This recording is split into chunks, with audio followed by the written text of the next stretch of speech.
Students, I am teaching you your chapter number 6, that is changes around us. You all have to learn these keywords to start this chapter. क्या है ये chapter? हमारे आसपास किस तरह के changes होते हैं उसके बारे में इस चैप्टर में हम स्टडी करेंगे। किस तरह के चेंजेस? जैसा आप देखते हैं आपके आसपास जो कुछ भी है वो पोजीशन, शेप और साइज़ में एक दूसरे से डिफरेंट है, कलर में डिफरेंट है, फिजिकल स्टेट में डिफरेंट है, टेम्परेचर, कंपोजिशन, स्ट्रक्चर, हर चीज़ में एक दूसरी चीज़ एक दूसरे से डिफरेंट है। तो there is always a cause for a change, और हमेशा किसी भी चेंज के पीछे एक कॉज होता है, एक कारण होता है। In this chapter you will learn something about such changes, और इसी तरह के चेंजेस के बारे में हम इस चैप्टर में स्टडी करेंगे। ओके स्टूडेंट्स, जैसे आप देख रहे हैं इस डायग्राम में, drying of clothes in sunlight, किस तरह से हम सनलाइट में कपड़े डालते हैं तो वो सूख जाते हैं, germination of T, germination of seeds, making tea, growing of plants, ये सारी चीज़ें हैं जो अपने आसपास के एनवायरनमेंट में आप देखते हैं। Some changes may be reversible or irreversible and temporary or permanent। यानी ये क्या है इसके बारे में अब हम वन बाय वन जानेंगे। The way to bring a change, किस तरह से चेंजेस होते हैं? मिक्सिंग करके, हीटिंग से, फोर्स अप्लाई करके, मिक्स करके और हीटिंग भी करके, दोनों ही तरीके से हम चेंज कर सकते हैं किसी भी चीज़ में। इसके लिए हम क्या जानेंगे? चेंजेस कॉज्ड बाय मिक्सिंग और स्टिरिंग। मिक्स या स्टिर करने से यानी चलाने से किस तरह के चेंजेस होते हैं? मिक्सिंग ऑफ टू और more things together can also lead to change. हम टू थिंग्स को अगर आपस में मिक्स करें तो भी चेंजेस होते हैं। जैसे sugar when mixed with water disappears and the water tests sweet. यानी जब हम वाटर में शुगर को डालकर मिक्स करते हैं तो धीरे धीरे क्या होता है कि जो शुगर है वो वाटर में डिज़ोल्व हो जाता है, और शुगरी वाटर का जो टेस्ट होता है वो मीठा होता है, यानी स्वीट होता है, और जो सॉलिड क्रिस्टल्स हैं शुगर के वो कहीं भी नहीं दिखाई देते हैं। ठीक है, इस तरह के चेंज को बोलते हैं dissolution. And the water containing the dissolved sugar is called solution. और इस तरह के वाटर को जिसमें कोई मटेरियल, कोई मैटर हमने डिज़ोल्व किया है उसको बोलते हैं solution. Okay students, the substance which dissolve in water easily are called highly soluble. यानी जो चीज़ें ईजिली किसी भी वाटर में या किसी भी लिक्विड में डिज़ोल्व हो जाएं उसको हम हाईली सॉल्युबल सब्सटेंस बोलते हैं।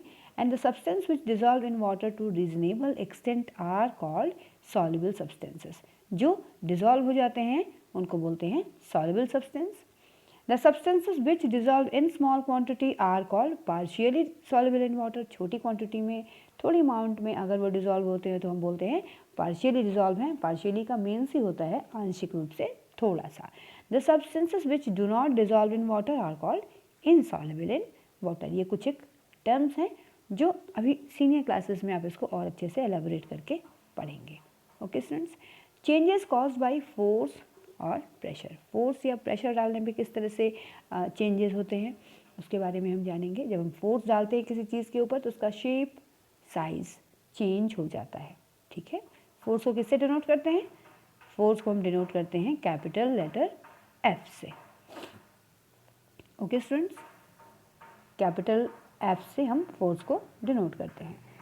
When an inflated balloon is presented between two hands, अगर हम किसी इन्फ्लेटेड यानी फूले बलून को दो हाथों के बीच में हम दबाते हैं तो उसका शेप और साइज चेंज हो जाता है।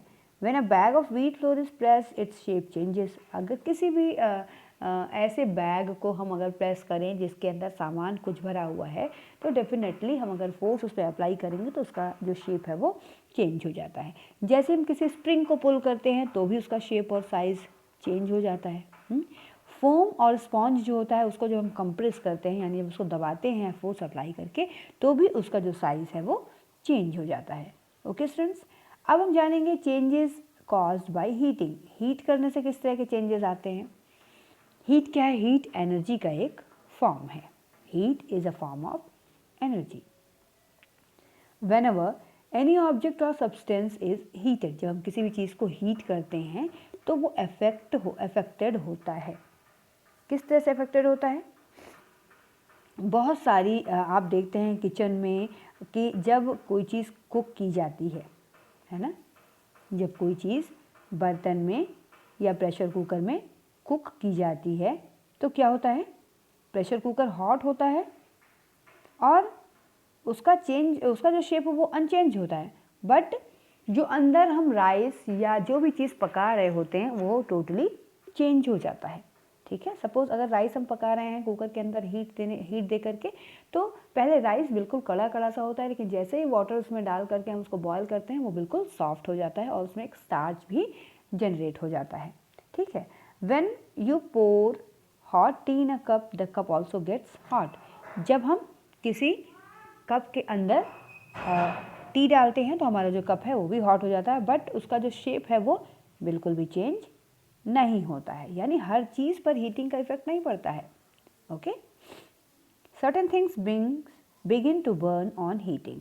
बहुत सारी ऐसी चीज़ें हैं आपके पास जिसको हम जैसे ही हीट प्रोवाइड करते हैं वो क्या होती हैं, वो गर्म होकर जलना शुरू हो जाती हैं। Certain things burn faster than others, कुछ चीज़ें बहुत तेज़ी से जलने लगती हैं और कुछ चीज़ें स्लोली जलती हैं।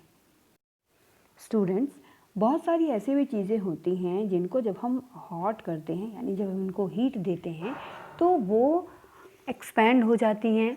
ठीक है, अपने साइज़ को बढ़ा देती हैं। वो क्या है? Heating and cooling any object is a reversible change. ठीक है, किसी भी चीज़ को हम गर्म करते हैं या फिर ठंडा करते हैं, ये किस तरह का चेंज है? ये एक तरह का रिवर्सिबल चेंज है।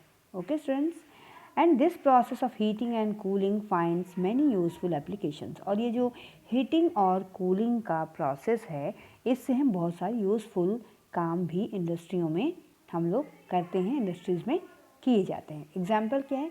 In fixing iron rim on the bullock cart wheel.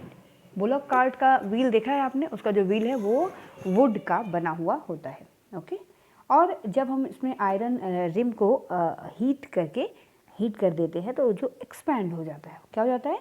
Expand हो जाता है, और उसके बाद हम उसको उस आयरन रिम को जो स्लाइटली स्मॉलर होती है डायामीटर के अकॉर्डिंग उस वुडन हील से, उसको हम हीट करके किस चीज़ पे हीट करते हैं? ड्राई डंग केक पे, यानी जो काऊ डंग होता है या बफेलो डंग, उसके जो केक बनाया जाता है उसके ऊपर हम उसको हीट अप करते हैं, और due to the rise in temperature it expands. और जैसे ही इस आयरन रिम को हम हीट अप करते हैं ये एक्सपैंड हो जाता है, टेम्परेचर बढ़ाने पर ये क्या होता है? एक्सपैंड हो जाता है। उसके बाद this hot iron rim is then put on the wooden hill.